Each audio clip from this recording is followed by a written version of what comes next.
Chapter 5, Mishnah 4.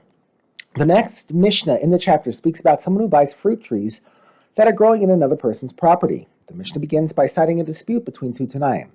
If someone buys two fruit-bearing trees that are located within his fellow's field, he has not bought any land along with the trees. Rather, he has bought the right to leave the trees growing within his fellow's field as long as they live, and the right to the fruit of the trees, as well as the wood of the trees themselves. But Rebbe Meir says he has bought the land as well. The Mishnah now explains what the rights of such a buyer are according to the Tanna Kama. If the trees grew larger after the sale, the seller may not cut them back, even though the shade of the trees is not good for his field, for he is obligated to provide support for the trees from his land while they live.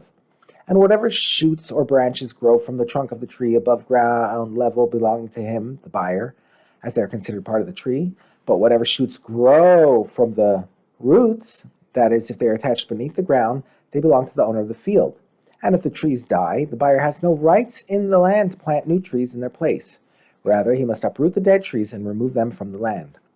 These rules apply to one who has bought less than 3 trees. One who buys 3 or more trees is considered to have bought an orchard, that is, a field with trees. The Mishnah now discusses the laws that apply to such a sale.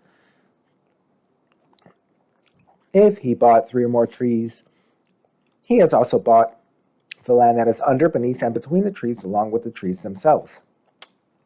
This land is the orchard that one receives when he buys 3 or more fruit-bearing trees.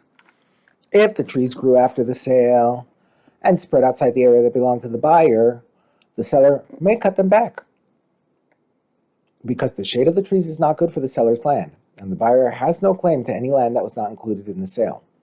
And whatever shoots or branches grow from the trees, whether they grow from the trunk of the tree or the roots, belong to the buyer, because both the trees themselves and the ground beneath them belong to him.